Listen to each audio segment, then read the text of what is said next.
കൂടി മലയാളി സിനിമാ പ്രേക്ഷകർക്ക് ഏറെ പ്രിയങ്കരിയായ സിനിമാ താരമായിരുന്നു ശ്രീവിദ്യ. ഒരു കാലത്ത് മലയാളികളുടെ സൗന്ദര്യ സങ്കല്പങ്ങൾ പോലും ശ്രീവിദ്യ എന്ന താരത്തിനെ ചുറ്റിപ്പറ്റിയായിരുന്നു.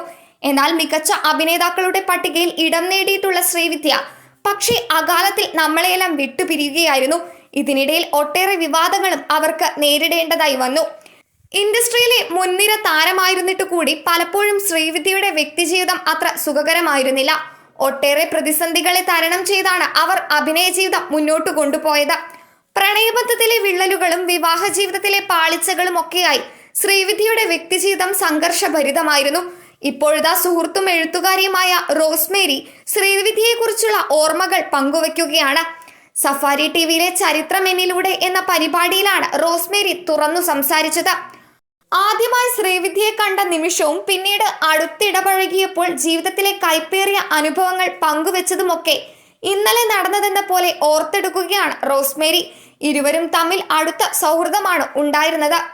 അപൂർവ രാഗങ്ങൾ കണ്ടതു മുതൽ ശ്രീവിദ്യ തന്റെ ഇഷ്ടനായികയായിരുന്നു. എന്നിട്ടും ഒരുപാട് വർഷങ്ങൾക്ക് ശേഷമാണ് തങ്ങൾ തമ്മിൽ നേരിട്ട് കാണുന്നത്. ഇന്ത്യ വിഷൻ സംഘടിപ്പിച്ച പരിപാടിയുടെ ഭാഗമായിട്ടായിരുന്നു തങ്ങൾ തമ്മിൽ ആദ്യമായി കാണുന്നത്. തിരുവനന്തപുരം PTP നഗറിൽ താൻ താമസിക്കുന്നതിന് അടുത്തു തന്നെയായിരുന്നു അവരും താമസം. അപ്പോഴേക്കും സിനിമയിൽ തിരക്കു കുറഞ്ഞ് അവർ സീരിയലിൽ അഭിനയിക്കാൻ തുടങ്ങിയിരുന്നു. ഒരു ദിവസം ശ്രീവിദ്യ തന്നെ ഫോൺ ചെയ്തു. അഭിമുഖത്തിന് മുൻപേ തന്റെ കവിതകളും തന്നെക്കുറിച്ചുള്ള ഒരു സമ്മറിയും വേണമെന്ന് അവർ ആവശ്യപ്പെട്ടു. പിന്നീട് തനിക്ക് ടെൻഷൻ ഉണ്ടായിരുന്നു, അവർ എങ്ങനെ ഈ കവിതകളെ കൈകാര്യം ചെയ്യുമെന്ന് മനസ്സിലാക്കുമെന്നുമൊക്കെ. എന്നാൽ ശരിക്കും അഭിമുഖത്തിൽ അവർ തന്നെ അത്ഭുതപ്പെടുത്തി.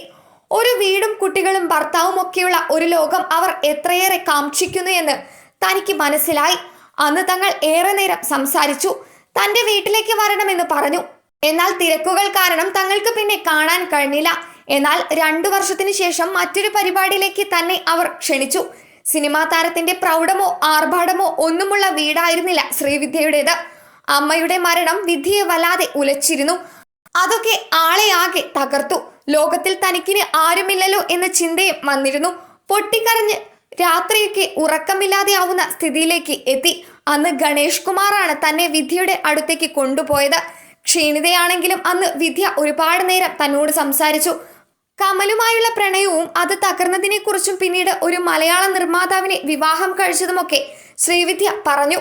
ശ്രീവിദ്യയ്ക്ക് മക്കൾ വേണമെന്നൊക്കെ ഉണ്ടായിരുന്നു. എന്നാൽ പലവട്ടം അബോർട്ട് ചെയ്യേണ്ടി വരികയായിരുന്നുവെന്നും അവർ പറയുന്നു.